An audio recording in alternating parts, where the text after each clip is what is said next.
خیبر پختونخوا میں سینٹ انتخابات، پاکستان تحریک انصاف کے ناراض امیدوار کاغذات نامزدگی واپس لینے پر راضی۔ پی ٹی آئی کی سیاسی کمیٹی نے سینٹ میں کورنگ امیدواران کو کاغذات نامزدگی واپس لینے کی ہدایت اور اپوزیشن سے کیے گئے معاہدے کی توثیق کر دی۔ خیبر پختونخوا میں اپوزیشن جماعتوں کا بھی اپنے امیدوار دستبردار نہ کرنے کا فیصلہ۔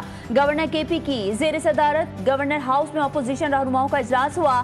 اجلاس میں صوبائی حکومت اور اپوزیشن کے درمیان 5 اور 6 کے فارمولے پر عمل درآمد کا فیصلہ کیا گیا۔ اسپیکر پنجاب اسمبلی کا نااہلی ریفرنس مسترد کرنے کا فیصلہ۔ 26 اپوزیشن اراکین کی نااہلی کی درخواستیں مسترد۔ اسپیکر نے اپنی رولنگ میں کہا کہ بغیر عدالتی فیصلہ نااہلی کا سوال نہیں اٹھایا جا سکتا۔ منتخب رکن کو نااہل کرنا عوام کی آواز چھیننا ہے۔ ریفرنسز کو سیاسی انتقام کا ہتھیار نہیں بننے دیں گے۔ ایوان میں احتجاج قابل مذمت مگر نااہلی کا جواز نہیں ہے۔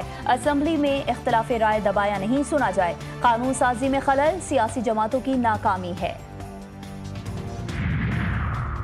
اور شراب اور اسلحہ برآمدگی کیس الیمین گنڈاپور کو پیشی کا آخری موقع۔ اگر وزیر اعلیٰ خیبر پختونخوا نے 21 جولائی کو 342 کا بیان نہ دیا تو مزید موقع نہیں دیا جائے گا۔ ڈسٹرکٹ اینڈ سیشن کورٹس اسلام آباد نے حکم نامے میں کہا کہ آئندہ سماعت پر عدالت فیصلہ بھی سنا سکتی ہے۔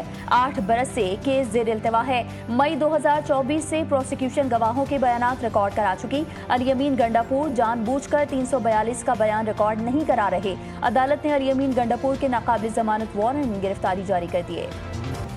ہنگو میں دہشت گردوں کے خلاف آپریشن، دوابہ میں پولیس اور فتنہ الخوارج کے درمیان فائرنگ کا تبادلہ، 5 دہشت گرد مارے گئے۔ دہشت گردوں کی فائرنگ سے ڈی پی او خالد خان اور ایس ایچ او نبی خان زخمی ہوئے۔ علاقے میں کرفیو نافذ، قانون نافذ کرنے والے ادارے بھی مختلف مقامات پر تعینات۔ وزیر داخلہ محسن نقوی کا زخمی ڈی پی او ہنگو سے ٹیلی فونک رابطہ، خیریت دریافت کی۔ فتنہ الہندوستان کے خلاف کامیاب آپریشن پر پولیس ٹیم کو خراج تحسین۔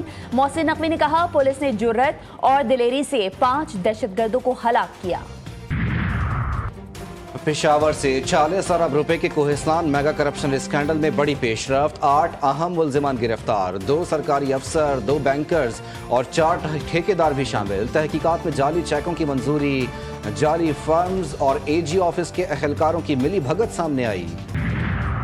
مری میں مسلم لیگ نون کی اعلیٰ قیادت کا اہم اور غیر معمولی اجلاس، نواز شریف، شہباز شریف اور مریم نواز کی شرکت، وفاقی حکومت کی کارکردگی کی تعریف، وزیر اعلیٰ پنجاب کے صوبائی اقدامات پر بریفنگ، ملک کی سیاسی صورتحال، سیلابی تباہ کاریوں، معاشی بحران، عوامی ریلیف، سول ملٹری تعلقات اور پارٹی کی تنظیم نو پر مفصل مشاورت۔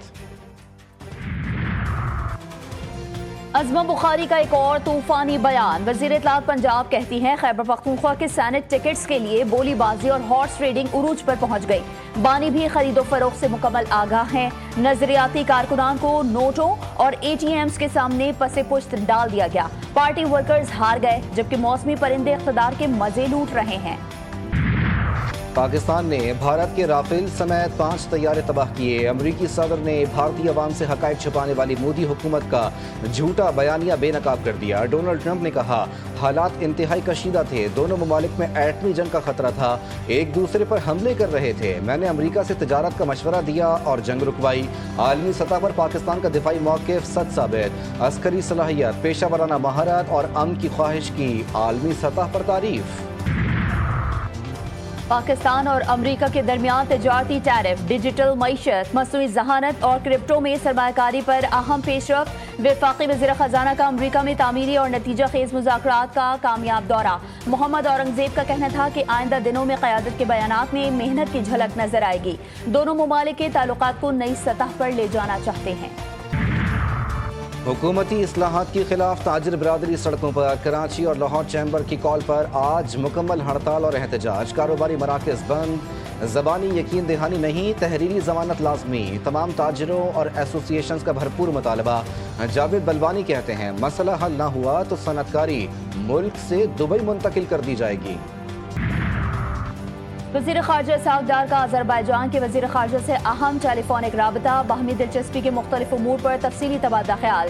دونوں وزرائے خارجہ کا 2 طرفہ تعلقات کو مزید مضبوط بنانے اور اقتصادی، سفارتی اور دفاعی شعبوں میں اسٹریٹجک شراکت داری کو فروغ دینے پر اتفاق۔